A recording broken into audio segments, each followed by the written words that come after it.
ఓం సమర్థ సద్గురు సాయినాథ్ మహారాజ్కి జై. ఓం సాయిరామ్. మన బాబా కుటుంబ సభ్యులందరికీ నమస్తే అండి. మీ అందరిపైన షిరిడి సాయినాథన్ ఆశీస్సులు ఉండాలని, మీరు ఎప్పుడూ క్షేమంగా ఉండాలని మనస్ఫూర్తిగా కోరుకుంటున్నాను. ఫ్రెండ్స్, మీకు ఎటువంటి కష్టాలు సమస్యలు ఉన్నా సరే ఒక్కసారి గురువు గారిని కాంటాక్ట్ అవ్వండి. శ్రీ షిరిడి సాయిబాబా ఆశీస్సులతోటి గురూజీ శివరామరాజు గారు జ్యోతిష్యం చెప్తారండి.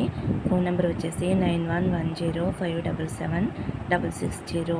మీ సమస్య ఏదైనా సరే, ప్రేమ, పెళ్ళి, ఉద్యోగం, రాజకీయం, విదేశీ ప్రయాణం, ధనం నిలకడ లేకపోవడం, భార్యాభర్తల మధ్య గొడవలు, ఆస్తి తగాదాలు, అప్పుల బాధలు, ఇలా ఎటువంటి సమస్యలు ఉన్నా సరే ఆ సమస్యలకు తగిన పూజలు చేసి గురువుగారు 24 గంటల్లో పరిష్కారం చూపిస్తారండి. కాబట్టి మీరు కూడా ఒక్కసారి నమ్మకంతో గురువుగారిని కాంటాక్ట్ అవ్వండి. నమ్మితే గనక అంతా మంచి జరుగుతుందండి. ఈరోజు వీడియోలో మన బాబాగారు సందేశం అండి. మన బాబాగారు ఏమంటున్నారంటే, తల్లి, నీ ముందుకు 3 అమ్మలను తీసుకువచ్చానమ్మా. నా మీద నమ్మకంతో ఒక అమ్మవారిని తాకు. ఎటువంటి శుభవార్త వినబోతున్నావో, నీ గురించి ఏం చెప్పబోతున్నానో తెలుసుకో తల్లి అని అయితే మన బాబాగారు మన అందరి కోసం చాలా అంటే చాలా చక్కటి సందేశం తీసుకొచ్చారండి. మరి మన బాబాగారు ఎందుకు చెబుతున్నారో ఆయన మాటల్లోనే తెలుసుకుందాము. చిన్న రిక్వెస్ట్ ఫ్రెండ్స్, మన వీడియోస్కి అయితే ఒక చిన్న లైక్ ఇవ్వండి. ఫస్ట్ టైం చూసేవారైతే మన బాబా భక్తి ఛానల్ తప్పకుండా సబ్స్క్రైబ్ చేసుకోండి ఫ్రెండ్స్. ముందుగా అయితే సరస్వతీదేవి అమ్మని తాకిన వారి గురించి అయితే మన బాబాగారు ఇలా అంటున్నారండి. సరస్వతీదేవి మాతను తాకిన నా బిడ్డ ఎవరైతే ఉన్నారో, తల్లి, నీకోసమే ఒక శుభవార్త తీసుకువచ్చానమ్మా. నీకు సత్యం అని అనిపించే సంతోషకరమైన వార్త చెప్పబోతున్నాను. నువ్వు అనవసరంగా భయపడుతున్నావు. నీ మనసు చెప్పినట్టుగా వింటూ తెలియని వేదనకి, దుఃఖానికి గురవుతున్నావు. ఒక్కసారి నేను చెప్పే ఈ మాటలు విను తల్లి. నీ మనసులో ఉన్న బాధంతా కూడా తొలగిపోతుందమ్మా. నాకు ఇది కావాలి బాబా అని నువ్వు నన్ను పదే పదే అడుగుతున్న విషయాలు తప్పకుండా నీ జీవితంలో జరిగే తీరుతాయి తల్లి. ప్రతి పనికి కూడా ఒక సమయం అంటూ ఉంటుంది. ఆ సమయం వచ్చేంత వరకు కూడా శ్రద్ధ, సబూరితోటి నువ్వు ఎదురు చూడక తప్పదు తల్లి. ఆ సమయం వచ్చినప్పుడు నీకు ఇవ్వవలసిన ప్రతిఫలాన్ని తప్పకుండా నేను నీకు అనుగ్రహిస్తానమ్మా. మరి ఎందుకు తల్లి నువ్వు ఇంకా దిగులు పడుతూ బాధపడుతూ ఉన్నావు? మనసులో ఉన్న భయం వలన, అనుమానం వలన నీ కళ్ళ ముందు ఉన్న నన్ను చూడలేకపోతున్నావు. నువ్వు మనస్ఫూర్తిగా నాతో మాట్లాడలేక దుఃఖపడుతున్నావు. ఎన్నిసార్లు నేను నీ జీవితంలోకి వచ్చి నీ కష్టాలు తొలగించానో, నీ హృదయం పైన చెయ్యి వేసుకుని గుర్తు తెచ్చుకో తల్లి. అప్పుడు నీకు చాలా ధైర్యము, నమ్మకము కలుగుతుంది. నీకు మళ్ళీ మళ్ళీ తెలియచేస్తున్నాను. నా బిడ్డవైన నీకు ఏ సమయానికి ఎలా ఇవ్వాలో నాకన్నా మరెవరికి కూడా తెలియదు తల్లి. నీ మంచి గురించి, నీ బాగు గురించి నాకన్నా మరెవరూ కూడా తెలుసుకోలేరు. ఎందుకంటే బిడ్డల గురించి తల్లిదండ్రుల కంటే మరింకెవ్వరికి బాగా తెలుసు. కనుక నువ్వు నా బిడ్డవు కాబట్టి నీ గురించి నాకన్నా మరెవ్వరికీ కూడా తెలియదు తల్లి. నాపైన సంపూర్ణమైన నమ్మకం ఉంచు. శ్రద్ధ, సబూరితో ఉండు. నేను నీకు కావలసిన వాటిని నేనే నీ దగ్గరికి చేరవేరుస్తానమ్మా. ఇప్పటి నుంచి నీకు మంచి రోజులు రాబోతున్నాయి. నా మీద పూర్తి నమ్మకంతో ఉండు తల్లి. అలాగే నీ బిడ్డల చదువు విషయంలో నువ్వు కంగారు పడుతున్నావు కదమ్మా.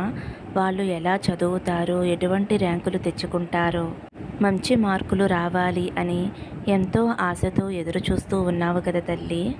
నువ్వు కోరుకున్నట్లుగానే నీ బిడ్డలు చదువుల్లో మంచిగా రాణిస్తారమ్మా. నువ్వు కోరుకున్నట్లుగానే వారు మంచి ఉన్నత స్థానంలో ఉంటారు. మంచి ఉద్యోగాలు చేసుకుంటారు. నువ్వు నీ బిడ్డల కోసం ఈ చిన్న పరిహారం చేసుకో తల్లి. మంచి విద్యా బుద్ధులు ప్రసాదించే ఆ సరస్వతీదేవి మాతకి నువ్వు ఏదైనా ఒక శనివారం రోజున నీ బిడ్డల చేత మినపపిండి దీపారాధన చేయించు తల్లి. అలా చేయించటం వలన నీ బిడ్డలకి మంచి విద్యాబుద్ధులు వస్తాయి తల్లి. ఇది అక్షరాల సత్యం తల్లి. మీరు ఎప్పుడూ సంతోషంగా, ఆనందంగా ఉండాలని, మీరు అనుకున్న పనులన్నీ నెరవేరాలని మనస్ఫూర్తిగా నా ఆశీస్సులు మీకు అందిస్తున్నానమ్మా అని అయితే మన బాబాగారు చదువులమ్మ తల్లిని తాకిన వారి గురించి అయితే ఇలా చెబుతున్నారండి. ఫ్రెండ్స్, మీరైతే మీ పిల్లలు మంచిగా చదువుకోవాలి, చదువుల్లో మంచిగా రాణించాలి, చదివింది గుర్తుండాలి, జ్ఞాపక శక్తి పెరగాలి అని మీరు అనుకుంటే కనుక ఏదైనా ఒక శనివారం రోజున ఆ చదువులమ్మ తల్లికి మినపపిండి దీపారాధన చేయించండి. అది ఎలా చేయాలి అంటే, మనం సాయంత్రం సమయంలో సాయి మినపగుళ్ళు నానబెట్టుకోవాలండి. అవి శనివారం ఉదయమే గట్టిగా రుబ్బుకోవాలండి. వాటిని ప్రమిదల్లా చేసుకోవాలండి. మీరు పిండి ప్రమిదలు చూసే ఉంటారు. అలాగా ప్రమిదల్లా చేసుకుని వాటిల్లో ఆవు నెయ్యి పోసి 3 ఒత్తులు వేసి మీ పిల్లల చేత దీపారాధన చేయించండి. అలాగే పాలు కానీ బెల్లం కానీ ప్రసాదంగా నైవేద్యం పెట్టించండి. ఈ విధంగా మీరు 1 వారం కానీ 2 వారాలు కానీ 3 వారాలు కానీ ఇలా చేయించవచ్చండి. ఇలా చేయించడం వలన పిల్లల్లో జ్ఞాపక శక్తి అనేది పెరుగుతుందండి. బాగా చదువుతారు. ఈ పరిహారం నేను కూడా మా పిల్లల చేత చేయించానండి. మంచి ఫలితం అనేది వచ్చింది. కాబట్టి మీకు కూడా మీ పిల్లలకి మంచి జరగాలని మీరు మీ పిల్లల చేత ఈ పరిహారం చేయిస్తారు అని అయితే ఈ వీడియోలో తెలియజేస్తున్నానండి. ఇప్పుడు దుర్గమ్మ తల్లిని తాకిన వారి గురించి అయితే మన బాబాగారు ఇలా చెప్తున్నారండి. బిడ్డ, దుర్గమ్మ తల్లిని తాకావు కదమ్మా. తల్లి, ఎలా ఉన్నావమ్మా? నువ్వు సంతోషంగా లేవు అని నాకు అర్థమవుతుంది. ఈ క్షణం నీ కోసం ఒక తియ్యటి శుభవార్తను తీసుకువచ్చాను. దిగులుగా దీనంగా కూర్చుని ఈ బాబా కోసం ఎదురు చూస్తున్నావు కదమ్మా. నీ కళ్ళు నాకు ప్రశ్న వేస్తున్నాయి. నువ్వు సంతోషంగా లేవు అని నాకు అర్థమవుతుంది తల్లి. ఎన్నో భయాలు, ఆందోళనలు, మనసులో తట్టుకోలేని బాధ, ఎన్నో అవమానాలు, అనుమానాలు నిన్ను కలవరపెడుతున్నాయి కదమ్మా. ఏమి జరుగుతుందో, ఏ సమయంలో ఎటువంటి వార్త వినవలసి వస్తుందో అని నీ మనసు కలత చెంది కూర్చుని ఉన్నావు కదమ్మా. నిస్సహాయ స్థితిలో కూర్చుని ఉన్నావు కదా తల్లి. కానీ నీ బాబా మీద పెట్టుకున్న నమ్మకాన్ని నువ్వు వదులుకోలేదు అని నాకు అర్థమవుతుంది తల్లి. నీ సాయి తండ్రి పాదాలు మోపిన చోట పావనమవుతుందమ్మా. ఎంతో ఓర్పుతోటి సహనంతోటి నా రాక కోసం ఎదురు చూస్తున్నావు కదూ. పైకి నువ్వు ఎంత నవ్వుతూ కనిపిస్తున్నా నీ సాయి తండ్రికి భక్తుల కళ్ళల్లో ఉన్న కన్నీరు కనిపిస్తూనే ఉంటుంది. మరి నీ సందేహం ఏమిటో అది కూడా నాకు తెలుసమ్మా. బాబా, అన్నీ నాకు తెలుసు అంటావు. మరి నిన్ను నమ్ముకున్న వాళ్ళకి ఈ కష్టాన్ని దుఃఖాన్ని ఎందుకు ఇస్తున్నావు? మా కష్టాలను చూసి కూడా ఎందుకు నువ్వు స్పందించటం లేదు అనే సందేహం ఈ క్షణం నీ మనసులో మెదులుతుంది అని నాకు తెలుసు తల్లి. జీవితంలో ప్రతి చోట నిన్ను నమ్ముకున్న నేను ఓడిపోతూనే ఉన్నాను. ఎప్పుడు నన్ను గెలిపిస్తావు బాబా అనే సందేహం నీ మనసులో ఉంది అని నాకు తెలుసు తల్లి. ఊహ తెలిసినప్పటి నుంచి నిన్నే నమ్ముకున్నాను. నా కళ్ళు కాయలు కాసేలా ఎదురు చూస్తున్నాను. కానీ నా జీవితంలో సంతోషం అనేది ఎప్పుడు దక్కుతుందో నాకు తెలియటం లేదు బాబా అని నువ్వు అనుకోవటం నాకు తెలుసమ్మా. ఇంకా ఎన్నేళ్ళు ఈ కష్టాలను నేను అనుభవించాలి? ఇంకా ఎన్నాళ్ళు నాకు ఈ కర్మ? చావలేక బ్రతకలేక మధ్యలో కొట్టుమిట్టాడుతున్నాను అని బాధపడుతున్నావు కదమ్మా. ఇంకా ఎంతకాలం ఈ కష్టాలు, ఈ ఒంటరితనం, ఈ ఒంటరి పోరాటం? నువ్వు ఉన్నావు అన్న ధైర్యమే నన్ను ఇంకా బ్రతికిస్తుంది. ఈ కష్టాలను, అవమానాలను నేను భరించలేకపోతున్నాను బాబా అని నువ్వు ప్రతిరోజు నా దగ్గర కోరుకోవటం నేను చూస్తూనే ఉన్నాను తల్లి. ఈ ఒక్కసారి నేను చెప్పేది జాగ్రత్తగా వినమ్మా. ఇప్పుడు నువ్వు అనుభవిస్తున్నవి అన్నీ కూడా నీ జీవితంలోనే అతిపెద్ద పరీక్షలు. ఇదే నీ జీవితానికి ఆఖరి పరీక్ష. దీనిని నువ్వు కొంచెం ఓపికతోటి సహనంతోటి తట్టుకుని ముందుకు వెళ్ళగలిగితే నీ జీవితం అంతా కూడా ఆనందకరంగా ఉంటుందమ్మా. కోరుకున్నవన్నీ కూడా నీకు దక్కుతాయి. నీకు తోడుగా ఎప్పుడూ నేను ఉన్నానమ్మా. ఇంతకాలం ఎంతో సహనంతోటి, ఓపికతోటి, ప్రేమతోటి ఉన్నావు. ఏ కష్టం వచ్చినా బాబా నువ్వే మాకు దిక్కు అని అనుకుంటూ వెళ్ళావు. వెనక్కి తిరిగి చూసుకోలేదు. ఇది చాలా మంచిది తల్లి. అదే ఆశతో, అదే నమ్మకంతో ముందుకు వెళ్ళమ్మా. ఈ కష్టాలు జీవితకాలం ఉండవు తల్లి. తప్పకుండా నీ జీవితంలో ఉన్నతమైన జీవితం లభిస్తుంది తల్లి. కానీ ఒక్క విషయం గుర్తుపెట్టుకో అమ్మా. ఈ లోకంలో దేని మీద కూడా ఆశ పెట్టుకోవద్దు. ఎందుకంటే ఏది కూడా శాశ్వతం కాదు. అది వస్తువైనా బంధమైనా సరే. ఏ బంధమైనా నీకు దూరమైనప్పుడు విరక్తి చెంది నువ్వు ఎటువంటి తప్పుడు నిర్ణయం తీసుకోవద్దు. ఇది నీకు ఒక పరీక్షా కాలం. ఎవరూ కూడా ఈ లోకంలో శాశ్వతం కారు అనే విషయాన్ని నువ్వు ఎప్పుడూ కూడా ప్రతిక్షణం గుర్తుపెట్టుకునే ఉండాలి. కొందరు న్యాయంగా, ఓపికగా, సహనంతో, ధర్మంగా నీలాగే ఉంటారు. మరికొందరు అన్యాయంగా, విచ్చలవిడిగా ఒకరిని నిందిస్తూ ఒకరిని దోచుకుంటూ ఉంటారు. అలాంటి వారి జీవితమే బాగుంది కదా బాబా అనే సంశయం నీ మనసులో మెదులుతుంది అని నాకు తెలుసు తల్లి. వారి జీవితం ఎలా ఉంది అని బయటి నుంచి చూసి నువ్వు చెప్పకూడదు తల్లి. నాకు తెలుసు వారి కర్మ ఫలాన్ని వారు ఎలా అనుభవిస్తారో. నువ్వు నా బిడ్డవమ్మా. నీకు ఎప్పుడూ నేను తోడుగా ఉండి నిన్ను రక్షించుకుంటూ ఉన్నాను. నీ చెయ్యి ఎప్పటికీ కూడా వదలను. ఈ ప్రేమ సహనం ఎప్పటికీ కోల్పోవద్దమ్మా. ఇవి ఉంటే సాధించలేనిది ఏదీ లేదమ్మా. నా మీద నమ్మకాన్ని ఉంచు. నా చెయ్యి ఎప్పటికీ కూడా వదలవద్దు. నీ చెయ్యి ఎప్పటికీ కూడా నేను వదలను తల్లి. నీకు ఈ నమ్మకము, సహనము, ప్రేమే ప్రతి కష్టంలోనూ ధైర్యంగా నిలుపుతుంది. నువ్వు అనుకున్నది ఆలస్యమైంది అని అస్సలు బాధపడవద్దమ్మా.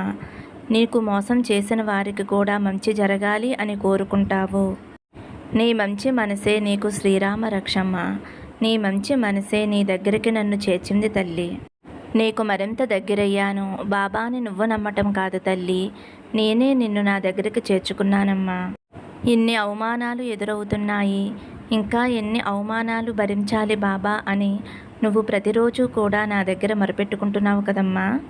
కానీ నువ్వు ఏ రోజు కూడా వారికి శాపనార్థాలు పెట్టడం, వారు అనుభవించాలి అని ఏనాడు కూడా నువ్వు అనుకోలేదు. అదే నీ మంచితనం. ఈ మంచితనం ఎంతో పుణ్యం చేసుకుంటేనే కానీ వచ్చేది కాదమ్మా. నువ్వు ఎన్ని కష్టాలు పడుతున్నా సరే అందరికీ మంచి జరగాలనే కోరుకున్నావు.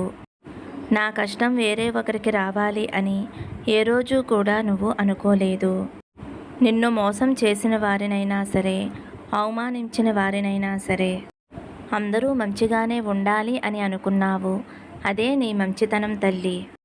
ఎటువంటి కల్మషం లేని నీ మనసుకి నేను దగ్గరయ్యాను తల్లి.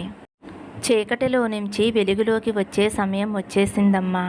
నీ కష్టాలు, బాధలు, సమస్యలు అన్నీ తొలగిపోయి నువ్వు సంతోషంగా, ఆనందంగా ఉండే రోజులు వచ్చాయమ్మా. దేని గురించి కూడా నువ్వు దిగులు చెందవద్దు. నీ బాబా తండ్రి నీకు తోడుగా ఉన్నాడు. నీకు అన్యాయం చేసిన వారికి, నిన్ను అవమానించిన వారికి, నిన్ను బాధ పెట్టిన వారికి వారి తప్పు వారు తెలుసుకునేలా నేను చేస్తానమ్మా. ఎందుకంటే ప్రతి ఒక్కరూ తమ తప్పు తెలుసుకోవలసిందే. నీకు కావలసింది నేను ఇస్తానమ్మా. ఇక మీదట దేని గురించి కూడా నువ్వు దిగులు పడి ఆలోచించవలసిన అవసరం లేదు తల్లి. నీ తండ్రి నీకు అండగా ఉన్నాడు. ఇక దేని గురించి కూడా నువ్వు వెనక్కి తిరిగి చూడవలసిన అవసరమే లేదమ్మా. ఇన్ని రోజులు నువ్వు పడిన కష్టాలు, బాధలు, అవమానాలు, దిగులు ఏవీ కూడా ఇక మీదట నీ దరిదాపుల్లో కూడా రావమ్మా. ఎప్పుడూ సంతోషంగా, ఆనందంగా ఉండబోతున్నావు.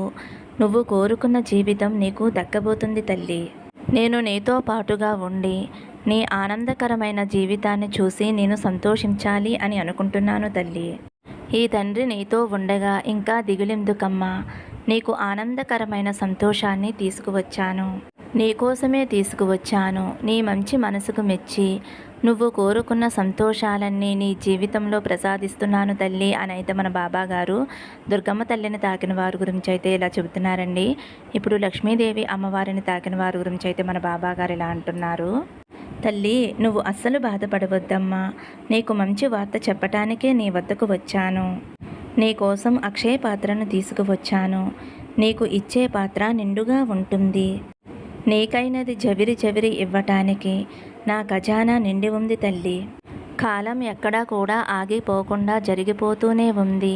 ఎప్పుడు నేను అడిగింది ఇస్తావు బాబా అని నిరుత్సాహం చెందకు తల్లి. ఇప్పుడు నువ్వు చాలా కష్ట పరిస్థితుల్లో ఉన్నావు తల్లి. ఏ ఒక్కరోజు కూడా మనశ్శాంతిగా లేవు. నువ్వు ఏమాత్రమో కూడా కృంగిపోవద్దమ్మా. నీ స్థితిని ఎప్పటికీ కూడా దిగజారనివ్వను. నీ పరిస్థితుల్ని నేను మెరుగుపరుస్తానమ్మా. ఎన్ని శోధనలు వచ్చినా, ఎన్ని అడ్డంకులు వచ్చినా నీకైన అవసరాలు పూర్తి చేయబడతాయి.